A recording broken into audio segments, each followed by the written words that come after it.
Non-flashers rejoice! There's a new custom component for Home Assistant that will let you use Sonoff devices without changing the firmware. And best of all, it doesn't use the cloud either. Let's check it out.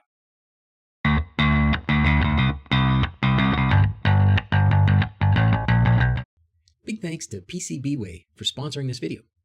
A lot of my favorite projects use custom PCBs, like the BH Onofre, all of the Quinn LED boards, and the HA switch plate. Ordering from PCBWay is pretty easy, and they're always running some kind of special, so you can be pretty sure that you're getting a good deal. They deliver fast, but most importantly, it's good quality stuff.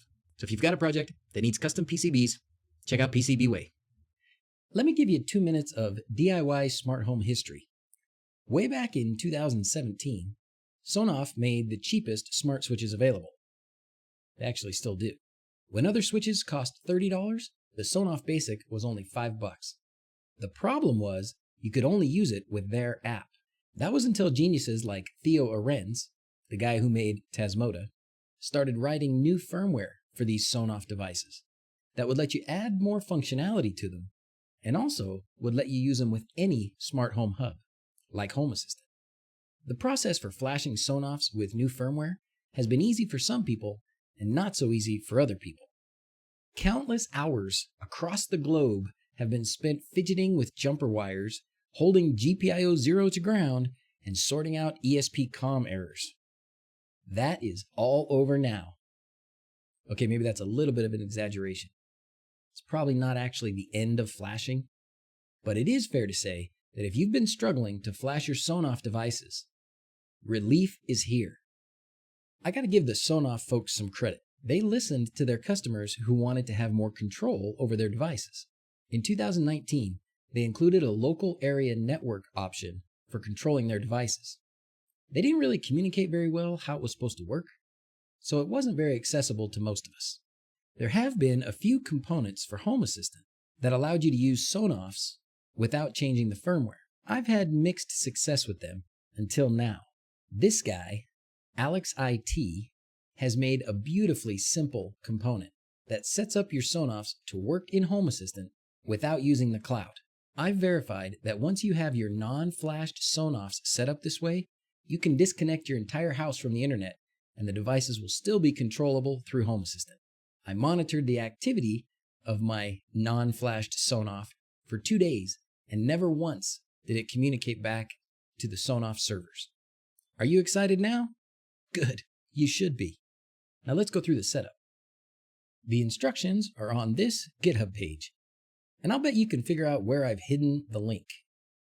You can install this integration through the Home Assistant Community Store.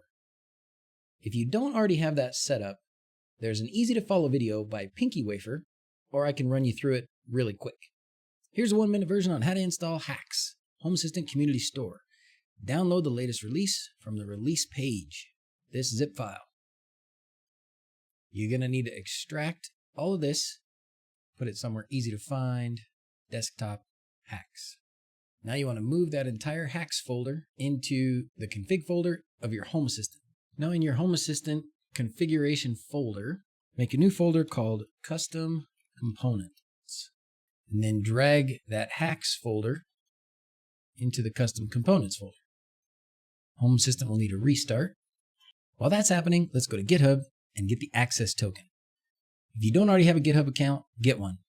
We're going over here to Settings, then Developer Settings, then Personal Access Tokens. Generate new token. It needs a name. There you go. Copy that. Next step, configuration, integrations, plus, and then search for Hacks. If it doesn't show up here, make sure that your Home Assistant is completely up to date. I had to do an update on mine in order to get this to show up. Now, we click these boxes and we paste in here this personal access token from GitHub. Now, over here, we've got Hacks. To get this Sonoff LAN add-on, we need to go to Settings, and under Add Custom Repository, we need to put in Alex IT Sonoff LAN. And that'll add the new repository. Now we can go to Integrations And there it is. You don't have to do anything here but install it. Back of the instructions tells you what you have to do in your configuration file. And really, this is about it. We're going to need a way to edit our configuration file. So we're going to the add-on store and we're going to use the configurator. And then start. Open Web UI. Now we can navigate to our configuration.yaml file. If nobody's ever going to see your configuration, you can go ahead and put your username and password in there. For me, since I share my stuff, I'm using secrets. So there you go, that's it. Check the configuration and restart Home Assistant. Now if we go looking for new devices, here we go. We've got one device, 1000D0369C, and for some reason it gives me 4 switches. I don't know why. Only one of them really does anything, and that's this one. And Sonoff Micro is the name that I gave it in the eWeLink app. I want to make it some entity ID that I can recognize, and I want to not be confused by these others. So I'm going to go in here, and I'm going to change this entity ID to something readable. There we go. Now I've got my Sonoff Micro. I can turn it on, turn it off.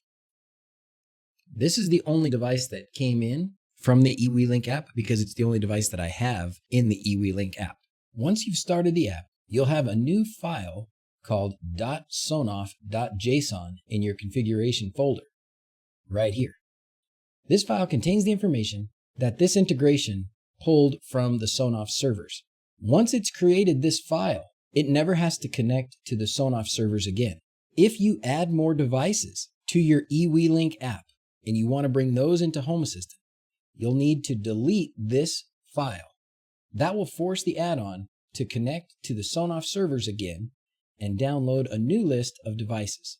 You only need to do that if you've added more Sonoffs to your eWeLink app. The other option is to add reload always in your configuration.yaml like this.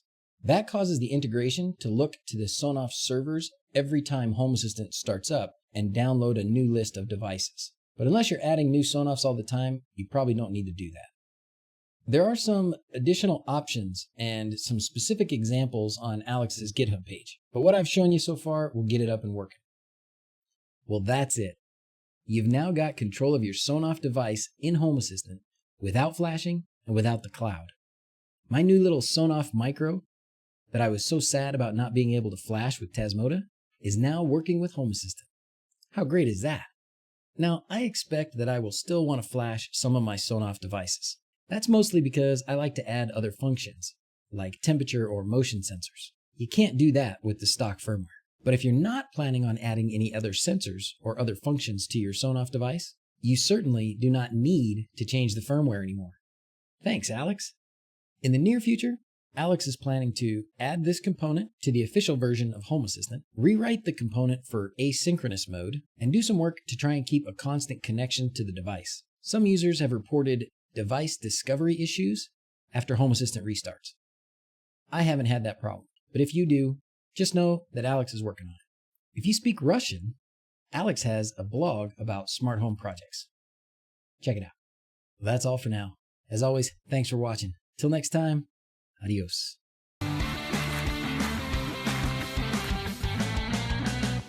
If you need help or want to chat with me or others who also enjoy projects like this, you can find us on Facebook and Discord. If you like what I'm doing and you want to support me, you can use my special product links in the video description, or head over to Patreon, or just like and share my videos. That's easy. If you like this video and you want to see more like it, this box will take you to a playlist of some of my favorites. In addition to videos like this, I also do live streams every Sunday. This box will take you to a recording of the latest live stream. That's all for now. Adios.